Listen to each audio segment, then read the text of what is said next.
के अध्यक्ष मुकेश सहनी के पिता जीतन सहनी की हत्या का मामला अब राजनीतिक रंग पकड़ने लगा है। बुधवार की अहले सुबह पूर्णिया के सांसद पप्पू यादव मुकेश सहनी के पैतृक घर दरभंगा के विरोल पहुंचकर उनसे मुलाकात की। पप्पू यादव ने मीडिया से बातचीत करते हुए कहा कि दुख की घड़ी में हम सभी लोग उनके साथ हैं। इस कांड में हम लोग कल एडीजी और चीफ सेक्रेटरी से मुलाकात कर जल्द से जल्द मामले का उद्भेदन करने के लिए भी कहा है। वहीं पप्पू यादव ने कहा कि मुख्यमंत्री नीतीश कुमार ने खुद इस घटना को लेकर संवेदना व्यक्त किया है तथा घटना को लेकर वह काफी सीरियस हैं। वहीं उन्होंने कहा कि घटना को लेकर देश के हर एक दल के नेताओं ने गहरी चिंता व्यक्त की है। कल सुबह 8 बजे मुकेश सहनी से हमारी बात हुई थी, जिसके बाद हम दिल्ली से निकल गए। हमको रात में ही यहाँ आना था, लेकिन विलंब होने के कारण सुबह 5 बजे पटना से निकले। निश्चित रूप से शासन और प्रशासन इस मामले को लेकर गंभीर है। वहीं पप्पू यादव ने बिहार में इस तरह की घटनाओं को लेकर गहरी चिंता व्यक्त करते हुए कहा कि जिस तरह बिहार में अपराधी माफिया लगातार अपराध को अंजाम दे रहे हैं, यह एक गंभीर विषय है। इस पर बिना राजनीति किए सभी दलों को एक साथ बैठकर बात करनी चाहिए, क्योंकि अपराधियों की ना तो कोई जाति होता है और ना ही धर्म। इसलिए बिहार के इस विषय पर निश्चित रूप से सर्वदलीय बैठक हो। मुकेश सहनी के पिता की हत्या के बाद यह विषय काफी महत्वपूर्ण हो गया है।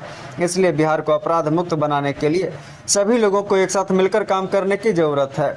बताते चलें कि वीआईपी प्रमुख मुकेश सहनी के पिता जीतन सहनी की हत्या के बाद पुलिस ने घर के आसपास लगे सीसीटीवी फुटेज के आधार पर 4 लोगों को हिरासत में लेकर पूछताछ की। पुलिस सूत्रों के अनुसार हिरासत में लिए गए 4 संदिग्धों में से 2 को मृतक ने ब्याज पर उधार में पैसे दिए थे। इनमें से एक आरोपी के बाइक को एक दिन पूर्व मृतक ने गारंटी के रूप में रख लिया था, जिसको लेकर कहासुनी हुई थी। वहीं पुलिस 4 संदिग्ध के मोबाइल कॉल की हिस्ट्री सहित लेन देन की जानकारी जुटा रही है। हालांकि पुलिस ने भी सीसीटीवी फुटेज जारी नहीं किया है।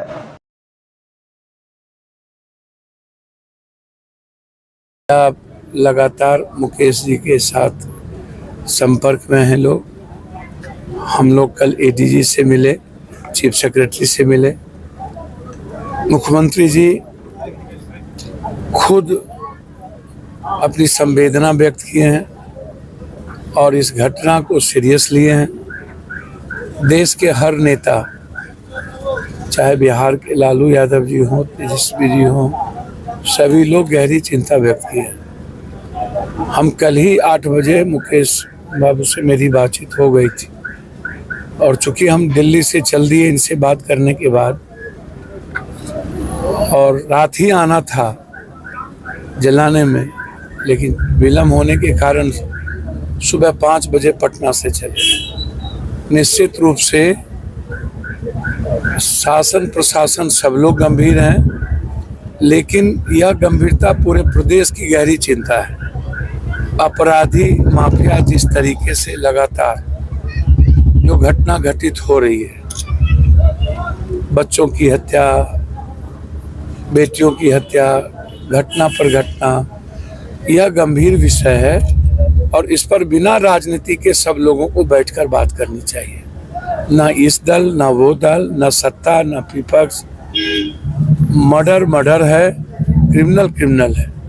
क्रिमिनल का ना कोई जाति होती है और ना हत्या का कोई जाति, धर्म और पार्टी होता है। इसलिए बिहार के विषय पर निश्चित रूप से सर्वदलीय बैठक हो, 13 दिन के बाद सबको बुलाया जाए और कैसे ये जो नेक्सस है अपराधी माफिया पदाधिकारी सभी लोग का, इससे कैसे बिहार को छुटकारा मिले, यह विषय है। मुकेश बाबू के पिता की हत्या के बाद यह विषय बहुत ही महत्वपूर्ण है, प्रासंगिक है और इस पर एक कदम आगे बढ़ के काम करने की बिहार के लिए जरूरत है। तो एवं भाइयों, क्या आप भी हैं बिजली बिल से परेशान? तो चिंता ना करें, हम लेके आए हैं उसका समाधान। हो के बेफिक्र चलाएं टीवी, एसी, फैन, वो भी बिना बिजली बिल के, क्योंकि अक्षय ऊर्जा से हो रहा है देश में विकास। हमारी एजेंसी मेसर जवाहरलाल भारद्वाज अक्षय ऊर्जा शॉप, जो वर्ष 2007 से ही सौर ऊर्जा के सारे उपकरणों की बिक्री करती है और लोगों को जागरूक करती है कि जब घर आपका है तो बिजली सरकारी क्यों। पिछले 16 वर्षों से हमारी एजेंसी के द्वारा अनगिनत संतुष्ट ग्राहकों की सेवा की गई है, जिन्हें उचित दर पे ओरिजिनल सोलर एनर्जी सिस्टम दिया गया है।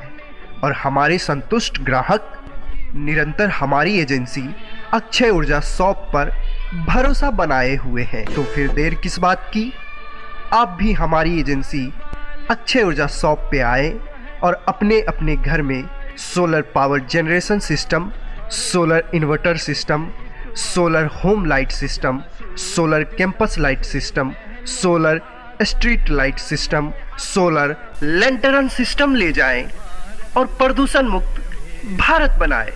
हमारा पता है स्वामी विवेकानंद चौक, NH 31, ट्रैफिक चौक, पुराना सावित्री हॉल के पास, सोना जागेश्वर कॉम्प्लेक्स के अंदर, पंजाब नेशनल मेन ब्रांच के बगल में, बेगूसराय, बिहार।